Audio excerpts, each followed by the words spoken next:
Hello, hello! Je vous retrouve donc pour une petite vidéo où le titre est combien de calories dois-je manger par jour pour perdre du poids? Encore une fois, je vous ai fait un petit titre racoleur. Je l'ai un petit peu fait exprès justement pour que vous puissiez venir regarder cette vidéo. Le but de la vidéo, je vous le dis tout de suite, ce n'est pas clairement de vous faire des calculs scientifiques pour que vous trouviez le nombre de calories qu'il vous faut sur la journée pour pouvoir perdre du poids, mais c'est de vous faire comprendre que c'est pas comme ça que ça fonctionne. En tout cas, dans la théorie, pardon, c'est comme ça que ça fonctionne. Mais en pratique, c'est en tout cas pour ma part pas du tout comme ça que moi je fonctionne. Donc, je vous explique un petit peu parce que c'est quelque chose que je retrouve beaucoup en consultation.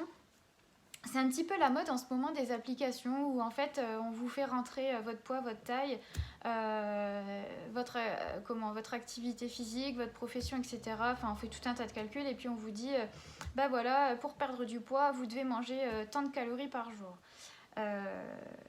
C'est bien, mais le problème c'est que on ne tient pas compte finalement de ce que vous auriez fait en temps normal. Je m'explique.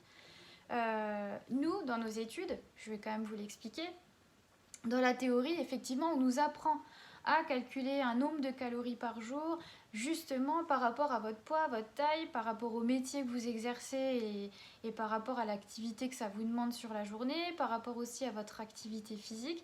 Enfin bref, on prend tout un package d'éléments ensemble et on calcule un apport calorique sur la journée. Ça, c'est bien effectivement dans la théorie pour pouvoir être évalué en fin d'études, mais on se rend vite compte finalement quand on rentre dans la vie active que bah, c'est pas du tout comme ça que ça fonctionne. Enfin, en tout cas, moi, c'est ma façon d'exercer et c'est comme ça que je l'ai perçu aussi quand je suis rentrée dans la vie active. C'est bien beau tous ces calculs, mais finalement, ça nous apprend pas. Déjà, on n'apprend pas à écouter la personne qui est en face de soi et on va aller calculer tout un tas de trucs qui finalement ne correspondront pas du tout à la personne qu'on a en face de soi. Et c'est ce qui se passe aussi avec vos applications là où en fait sur ces applis, je dis n'importe quoi, on vous demande même pas autant de détails que ce que je viens de vous dire, on doit juste vous demander votre poids, votre taille. Si vous êtes un homme ou une femme, et basta, on vous calcule un nombre de calories à respecter sur la journée. Alors c'est bien beau, vous allez le faire, vous allez rentrer ce que vous mangez sur la journée et calculer un nombre de calories. Mais le problème c'est qu'en faisant ça, bah, vous n'êtes pas sûr de respecter vos propres besoins à vous. Et c'est ce que je vous disais juste avant, ça ne vous apprend pas à vous écouter. Et ça, c'est quelque chose que je vous explique beaucoup en consultation. Moi, je ne vous ferai jamais rien peser. Je travaille pas du tout comme ça.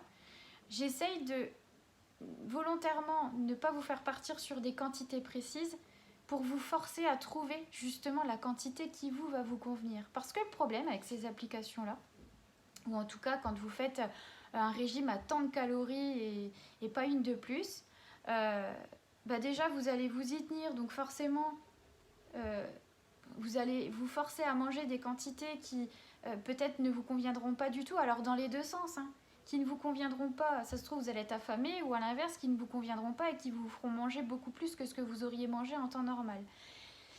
Et moi ce que je vous dis toujours, c'est qu'en fait, d'aller vous imposer des quantités, vous allez le faire, mais vous n'aurez pas de repère finalement, parce que le seul repère que vous allez avoir, c'est les quantités qu'on vous a imposées et que vous allez peser. Mais finalement, vous auriez pris moins, vous n'auriez pas eu pour autant plus faim, et à l'inverse, vous auriez pris plus, et puis finalement, ça serait bien passé aussi. Enfin, finalement, l'alimentation, c'est pas aller juste calculer un nombre de calories, c'est pas comme ça que ça marche dans la vie. Et puis de toute façon, je vais vous dire quelque chose, à force d'être dans le contrôle permanent, de calculer vos calories, de compter ce que vous mangez sur la journée, il y a un moment donné où le corps, le cerveau sature, et vous laissez tout tomber, et là ça repart dans du grand n'importe quoi. Et puis c'est le meilleur moyen de se créer des troubles du comportement alimentaire, encore une fois, parce que vous allez chercher à être dans le contrôle tout le temps, et en fait on prend même plus de plaisir à manger, parce qu'encore une fois on a plus l'esprit à être en train de calculer ce qu'on va devoir manger plutôt qu'à écouter son corps qui, lui, si vraiment vous prenez le temps et que vous apprenez à le faire, votre corps il vous indique tout seul ce dont vous avez besoin. Moi, je vous le dis toujours, si après votre plat principal, vous vous rendez compte que vous avez plus faim, ça sert à rien de vous forcer à aller manger le yaourt, le fruit ou le fromage, enfin je sais pas ce que vous aviez prévu de prendre, ça ne sert à rien du tout, ça va être de l'excédent. C'est savoir se dire, bon ok, j'ai plus faim, je m'arrête ici, et puis on verra plus tard si j'ai faim. Et c'est pas un tort, à l'inverse, d'aller manger entre les repas. Quand c'est fait en pleine conscience et qu'effectivement j'avais faim, donc j'ai pris quelque chose. Si j'ai faim, je dois manger quelque chose. Donc aller calculer l'apport calorique sur une journée, je vous le dis, ça ne sert à rien, ça ne vous donne aucun repère. Et puis, oui, je vous dis, on va facilement tomber dans le trouble du comportement alimentaire. Et en plus, bien souvent, ces applications-là, ils vous calculent un nombre de calories qui est beaucoup insuffisant par rapport à ce qu'il vous aurait fallu. Donc, on sait très bien que sur le long terme, c'est pas tenable.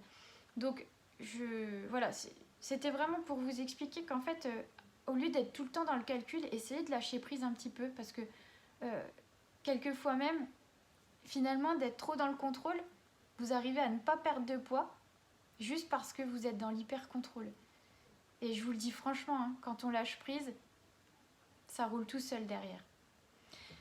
Donc voilà, j'espère que cette vidéo vous fera un petit peu cogiter sur ces histoires de calories. Et arrêtez de vous prendre la tête, franchement, je vous le dis sincèrement. S'il y a des questions par rapport à ce sujet-là qui est un petit peu complexe, il n'y a pas de souci. Comme d'habitude, je vous laisse me les poser en commentaire. Et puis, je vous souhaite une bonne journée et je vous dis à bientôt.